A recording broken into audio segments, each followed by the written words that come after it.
Coming up on this edition of the Shield, Valparaiso Greek Life hosts their annual Songfest over the weekend. And the Chapel of the Resurrection holds the groundbreaking ceremony for its new addition. I'm Parker Gatewood. Coming up in sports, both baseball and softball had tough weekends. Only one of them picked up a win. I'll tell you more about it coming up next. Unfortunately, a cutoff low makes its way across our area and will be very dreary and cooler for the predominant amount of the week. And what's up with the weekend? I'll have that and more coming up in my full forecast. You're watching The Shield at 6 and it starts right now. Broadcasting from Schnabel Hall on the campus of Valparaiso University, you are watching the final Shield newscast of the year, here on VUTV.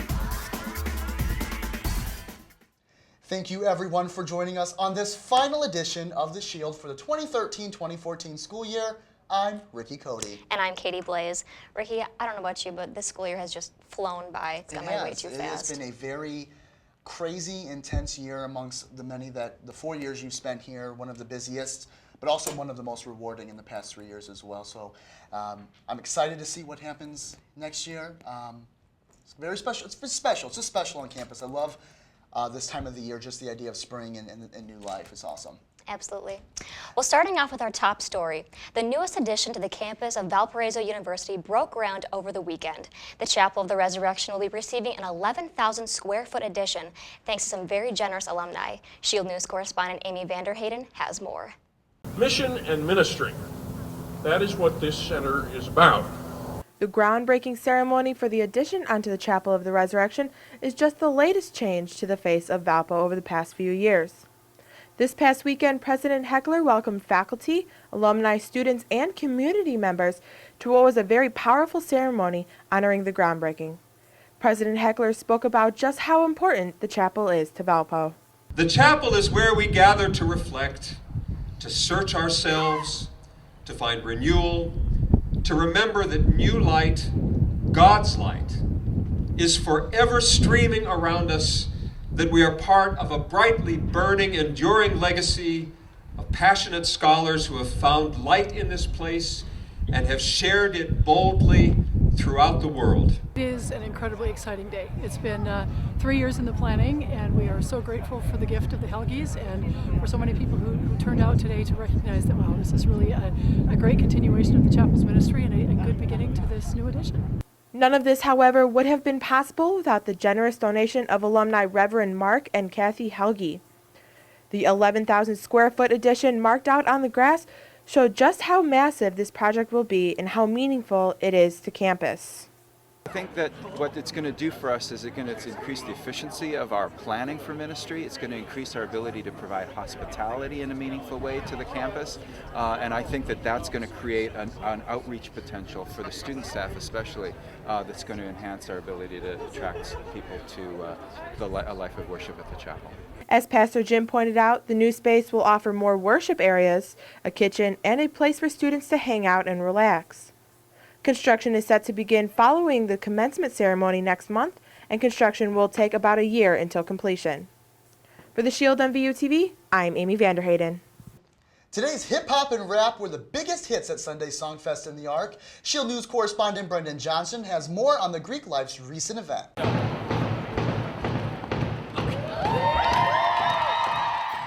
The Ark was filled last Sunday for Valpo Greek Life's annual Songfest.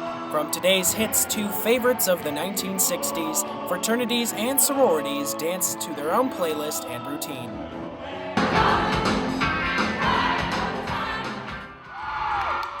The judges, as well as the audience, had the final say on who would be taking home one of the 6 awards.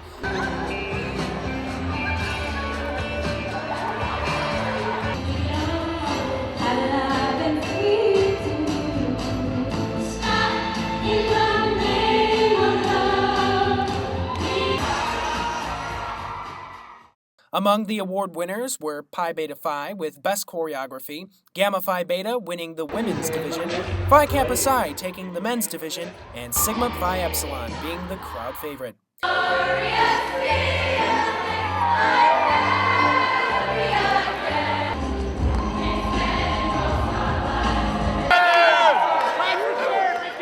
No matter the outcome, all of the participants had a great time and are planning for next year.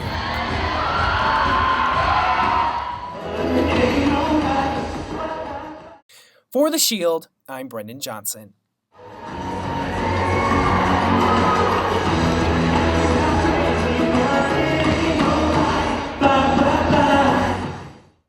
Well, Ricky, I covered my last story ever for The Shield this past Friday, and unfortunately, due to some technical issues, I wasn't able to get footage of the actual event that went on, but we do have some pictures that our And you viewers... tweeted about it, too. There were Yes. quite a bit of tweets that went out from the VUTV account so that people could actually see that you were, attending the class and stuff, which was really cool. Yep, I got to visit Professor Matthew Becker's Christians in Nazi Germany theology class, and it was a really special day because they had a special visitor there. A German student named Jonas Tillman was there, and I learned about his story and the work that he's doing right here in the U.S. The 19-year-old German student joined the Action Reconciliation Service for Peace program upon graduating high school. ARSP is a German peace and volunteer service organization founded in 1958 to help deal with the horror of the Nazi regime. Trittman is currently volunteering at South Help, a retirement community in Chicago that houses Jewish residents who were in Germany at the beginning of the Nazi reign. He has become close with one particular resident who was used as a prostitute during her time at a concentration camp. Trittman's daily activities include helping residents to exercise and spending time with them. Trittman says that he joined ARSP to go abroad and do something meaningful. This past Wednesday, the Office of Multicultural Programs took the time to give honor to students who have put in hard work this school year. Now, not only academically, but also in their community. Their 15th annual awards banquet was filled with food, music, and laughter throughout the program, which was an evening to remember the Office of Multicultural Programs, who invited many students out to the banquet, and it was a great turnout. Students and faculty came dressed in their best outfits awaiting their awards. The program included guest speaker, Mr. Michael E. Tolbert, who gave the students a riveting, inspirational speech. After his speech, special recognitions were given out. Some of the recognitions were given out to new and old executive members of organizations such as AAA, BSO, Live, and Alliance, along with their advisors. With the help of the OMP student staff and Smart Scholar mentors and mentees were also included. Following the special recognitions awards, then were passed out were the recipients of the scholarships of the Dr. Bill Mario First Generation Scholarship and the William Randolph Hearst Scholarship shared their bliss with the crowd. Next up with the Academic Excellence Awards, giving to students who received a GPA of a 3.8 or higher. Faculty and staff were also recognized for being positive mentors to the students. Then a very special award was given to senior Andrea Perkins for showing outstanding leadership on Valpo's campus. Lastly, all of the graduating seniors received a special slideshow and speech from Mrs. Monique Nunez. The program was a very pleasant and touching event that will continue for years to come. Well, on Tuesday night, the first Student Organization Awards took place in the Union Ballrooms. The American Meteorological Society and the Valparaiso University Storm Intercept team swept the awards ceremony, winning a total of 3 awards, including Outstanding Community Service, Outstanding Senior, and Outstanding Collaboration. The director of the Union and the director of UPC both said that this campus would not be what it is today without the hard work and dedication that the student organizations put in each and every year. Congratulations to all those that were recognized. Last Friday, Valpo Student Senate held their first ball entitled the Red Carpet Affair. All student organizational leaders received an email about the event that was geared towards bringing all students together to dance and have fun as we end the school year. Trevor Richardson told our very own Ricky Cody that, quote, in light of the recent happenings in Senate, it is important to show our student body that we too are students, and this gives us a chance to put faces to names. Ricky now joins us in the studio. And Ricky, what can you tell us about the Student Senate ball that happened? Yeah, Katie, it was a great event, really for students to really get out and see exactly who their senators are, kind of put faces to names, which was a great time for all students. I had a great time when I was there. But, we talked at the very beginning of this newscast. This was our last newscast for this academic year, and I just want to take a time to really just thank our viewers on campus as well as those watching our YouTube channel as well, who have made VUTV such an success for this 2013-2014 year. Remember, when you're back at home, you can always catch the latest and YouTube, or on our YouTube channel. Log on to youtube.com/ValpoVUTV. You can see our Facebook and Twitter handle is there, or is on the screen as well. Be sure to like us and follow us on Twitter. For that, now we're going to go ahead and send it back to you in the studio, Katie. Thanks, Ricky. Coming up after the break, 2 popes were canonized into sainthood over the weekend, and severe storms ripped through the heart of the country, causing widespread damage and fatalities. Stay with us on Channel 82. Good morning, Valparaiso University. What's a better way to start your day than with a new jam? And WVUR has just what you need.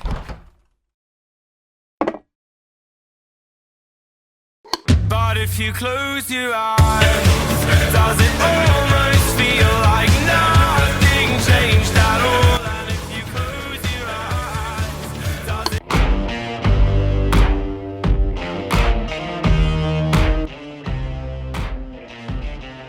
If Daniel won't change your mind, baby, right. Broadcasting sports, news, weather, and music on air, online, and on campus. WVUR is my jam.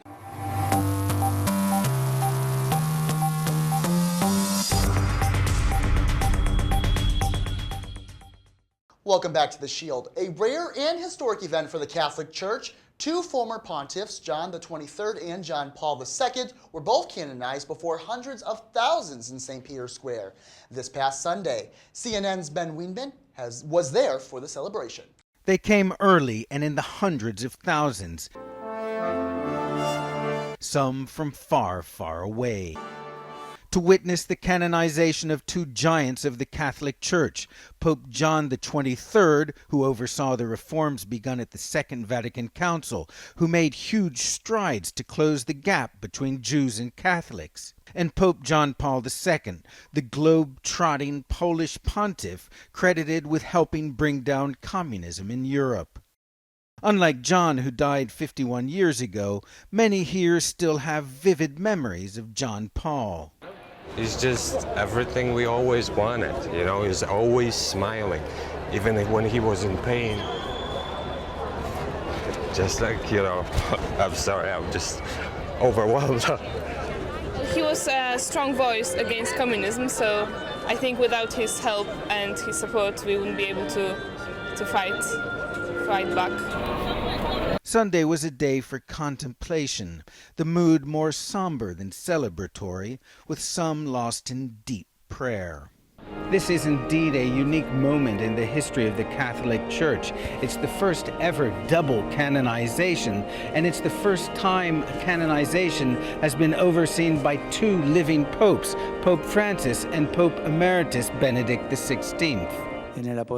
Francis himself went about his duties in a low-key manner, aware perhaps that on this day his predecessors should be center stage. Though some in the square suggest Francis may someday be on the fast track to sainthood. If he continues to be popular with the people, if he continues to present the gospel to people in such a warm way and a way that resonates so widely, then I'm sure that maybe in the fullness of time he may be declared a saint. But tomorrow's saints will have to wait. The focus and the fervor is on the saints of today. Ben Wiedemann, CNN, St. Peter's Square. Almost 2 weeks have passed since the sinking of a South Korean ferry boat that claimed the lives of many high school students. Looking for victims has once again stalled as search crews had to suspend their efforts due to bad weather. Before calling off the search, divers were able to retrieve one body from the sunken ship. This is the second day that the search has been suspended due to inclement weather. And even though divers were not able to search, boats were still in the search zone despite wind gust warnings. 476 people were on board when the ferry went down, and 114 still remain missing and unaccounted for. The severe storm season is officially underway. This past weekend, violent storms that spread throughout the southern plains damaged many homes and claimed the lives of at least 14 people in Arkansas and Oklahoma. CNN's Andrew Spencer is there for more on the story. Some of the worst damage came north of Little Rock, Arkansas, in the towns of Mayflower, which you see here, and nearby Valonia. Our downtown area seems like it's completely leveled. There's a few buildings partially standing, but the amount of damage is tremendous. Utilities, there's gas lines spewing, of course power lines down, houses that are just a pile of brick. The damage in Valonia comes almost 3 years to the day that another storm followed a similar path through the town of fewer than 4,000 people. On Sunday, the National Weather Service reported a tornado crossing I-40 in Arkansas, reportedly as much as a half-mile wide. Authorities shut down the interstate in Mayflower as search and rescue teams looked for people trapped inside vehicles, and emergency crews tended to overturned and crushed cars, trucks, and tractor trailers. Witnesses also reported seeing a tornado in Quapaw, Oklahoma. At least one person there was killed. The storms also heavily damaged parts of Cherokee County, Kansas, just across the state line from Joplin, Missouri. All at once, we heard the sirens going off, and everybody was told to get to the bathroom, and we did, and we heard just stuff cracking and breaking and everything. Emergency management said as many as 70 homes and 20 businesses in Cherokee County had been destroyed. I'm Andrew Spencer reporting. Well, with summer right around the corner, many people will head out to local water parks to cool down from the hot summer weather. And one southern water park now reigns supreme with the tallest water slide in the world. Kansas City, Missouri's newest water slide, is now breaking records. The Verrückt at Schlitterbahn Water Park stands 168 feet high. That's the tallest in the world, verified by Guinness World Record officials. It takes just 11 seconds to go from the top of the slide to the bottom with max speeds up to 60 miles an hour. Verrückt will be open to the public on May 23rd. Well, if that doesn't get you excited for summer, I don't know what does, Caiti. Even though he passed away in 1987, art created by Andy Warhol was founded over the weekend that was created almost 30 years ago. We are now getting the first looks of the art created by Warhol on an Amiga computer in 1985. The Andy Warhol Museum says the digital images were trapped on a floppy disk until recently being opened. The works of art were commissioned by the now defunct Commodore International to showcase the computer's capabilities.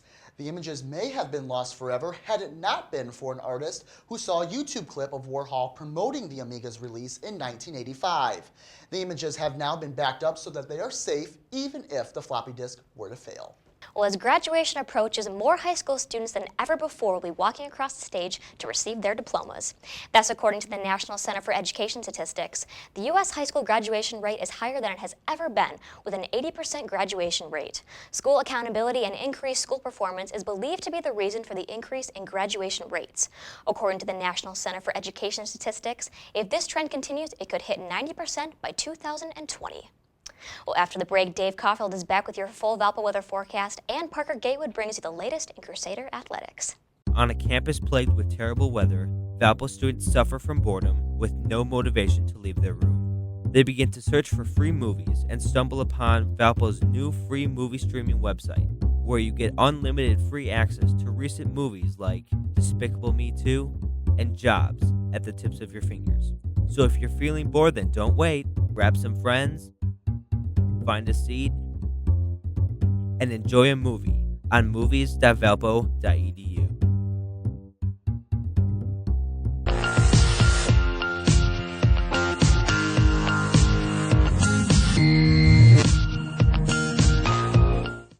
Welcome back to the Shield, everyone. Well, I really hate to be the bearer of bad news, but it seems to be a common theme for me, something that I'm good at, so why not stick to my strengths, right? Because we do have a cutoff low that's over the area right now, and it's bringing us a lot of really dreary weather, cloudy, some showers on and off, and that's going to be the story throughout the rest of the week, even into the weekend. And get used to the 50s with all this cloud cover we've been dealing with. Temperatures really haven't been able to get up into our more average like temperatures, but unfortunately that's going to be the story for the rest of the week as well. But relief comes Sunday night into Monday. That's when we'll actually start to see the sun again, thank goodness.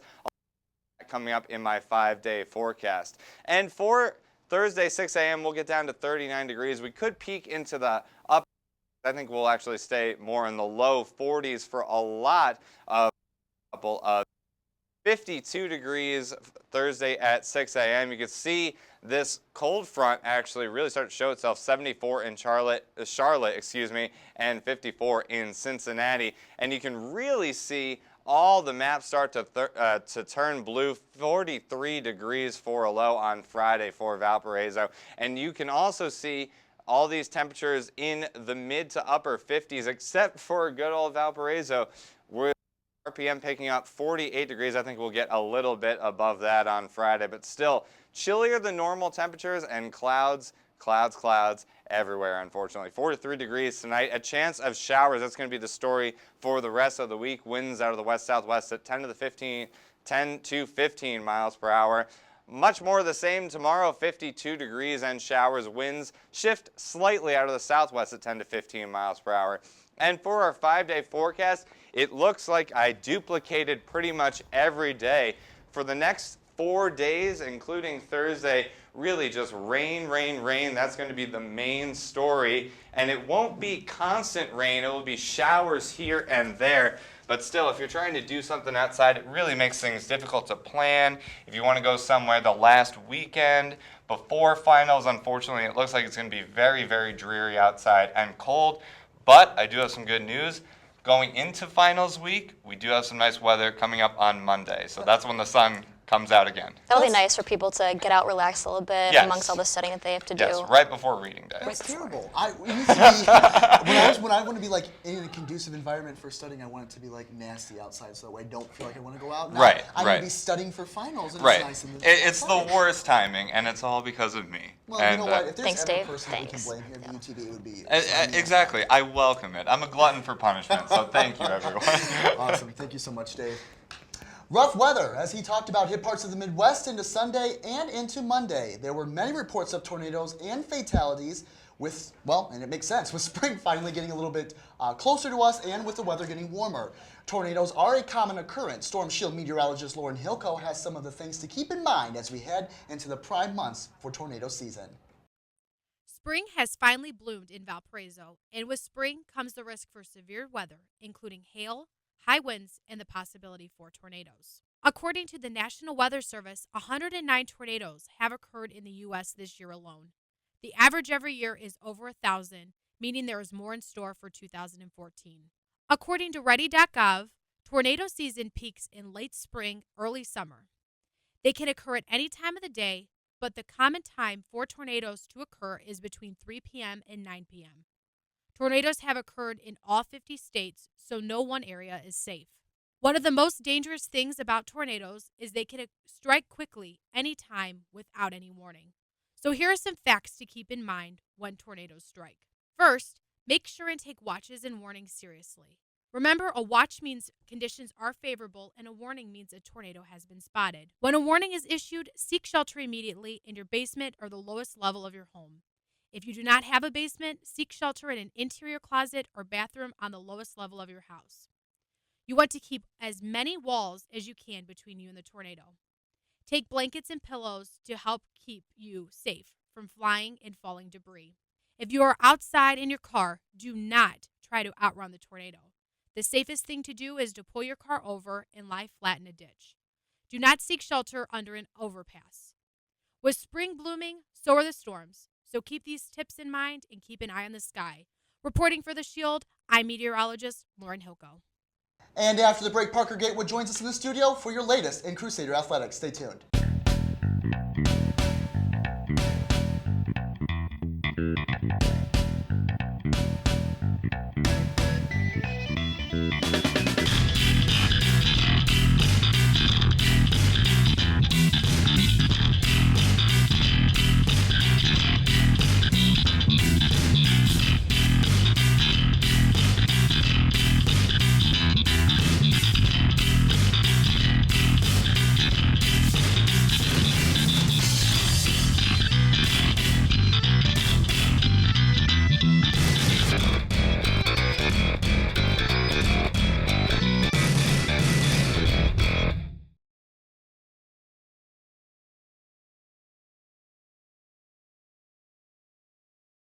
Hi everybody, I'm Dick Vitale of ESPN, and I'm on VUTV. It's awesome, baby, with a capital A.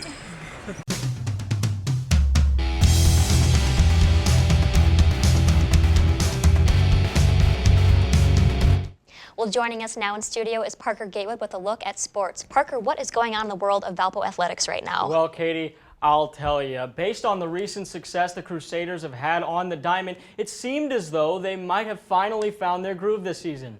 However, once again, the Horizon League proved how tough the competition could be this weekend. Both baseball and softball had conference matchups.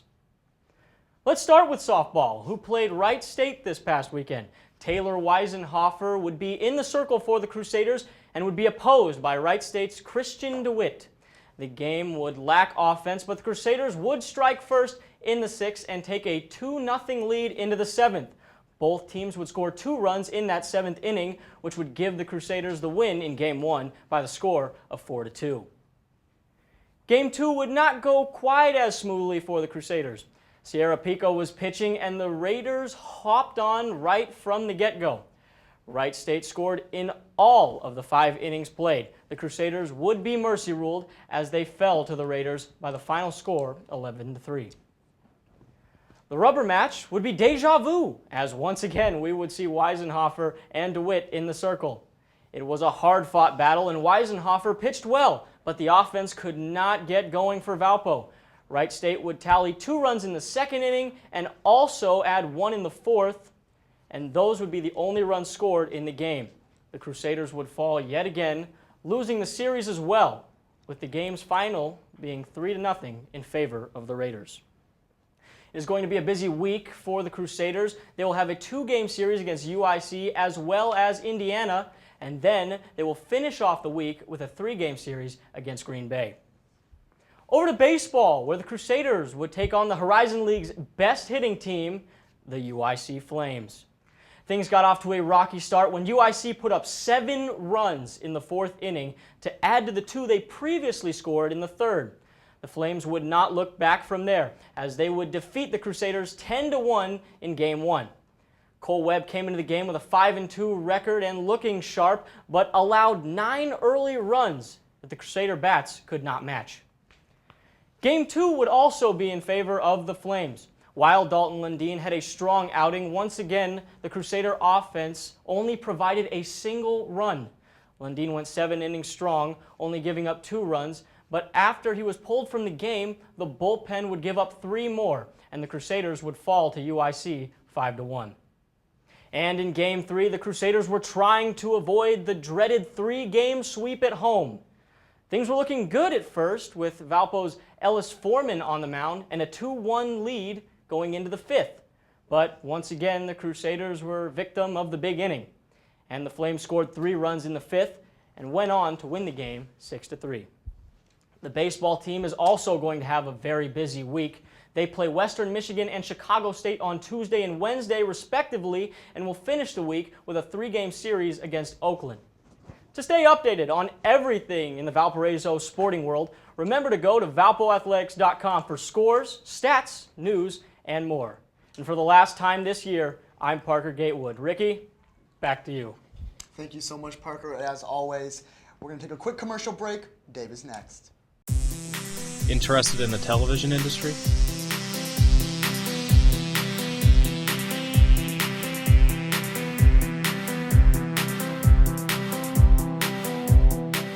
Stop by our office in Schnabel Hall and join VUTV today.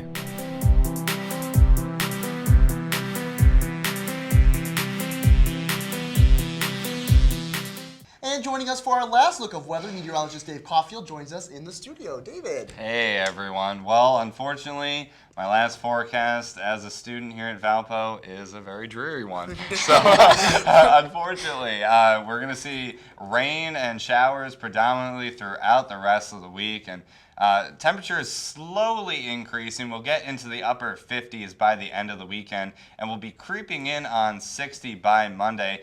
Saturday actually looks to be quite a nice day. We could see a shower, at least possibly in some capacity, but 57 degrees on Saturday. Sunday, the rain comes back, 58 degrees. But for Monday, for the start of, I guess you could call it finals week, the day before reading day, we do have a nice setup in place. So if you need to get that barbecue in, wait till Monday, unfortunately, or try to squeeze it in on Saturday. That may actually be a good idea as well. Okay. Awesome. Thank you so much, Dave. As we mentioned at the beginning of this newscast, this is our last one for this academic year, and a very special one at that. Throughout this entire organization, we have many wonderful people who make it happen. From the people who you see on the set, watching our original programming, and for those who work behind the scenes. And it is our seniors leaving this year who have made this organization its most memorable for our members here, including myself.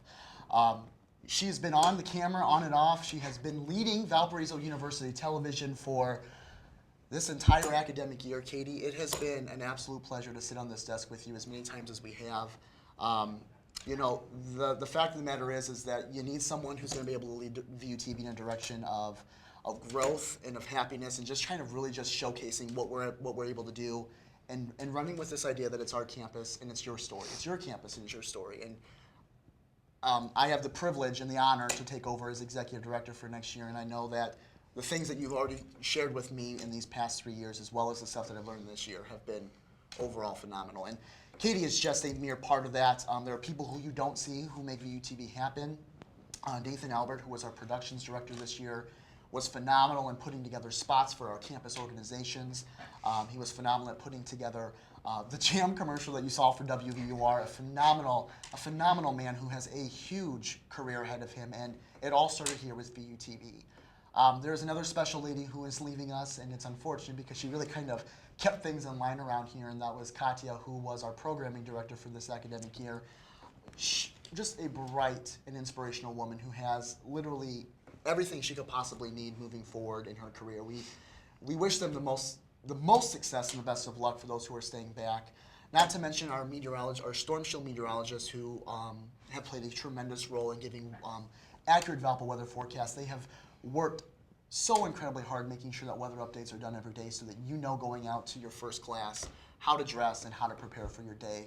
Dave is just one of three. Our current chief meteorologist, Matt Schaefer, who couldn't be here with us today, who ironically was storm chasing on Monday, as well as Blase Keller, who have been inspirational parts in terms of just being a part of VUTV and what we stand for. And I think that there is a level of gratitude that we owe you guys, because you guys have been the foundation of where we're going and where we're going, or where we've been and where we're going. So thank you guys. Well, so Ricky, much. as I said before, I left for Cambridge last year. I have a great team here, and I couldn't have done anything this year without you guys. Yeah, it's been a great run with you guys, so thank you for everything. It's been phenomenal, and of course, we will be back here in the fall with the latest in news, weather, sports, and original programming. Remember, you can get the latest on youtube.com/ValpoVUTV when you're at home, want to tune in and kind of relive the glory days back here for 2013, 2014. For everyone here, though, at VUTV, thank you guys. We had a phenomenal year and a great run. And thank you to you for joining in every week, whether it's here on the Shield or with our original programming. For all of us here at VUTV, thank you so much. Enjoy your finals as best as you can. Good luck to your finals, or good luck to you on your finals, and we'll see you back here in the fall. Thanks again.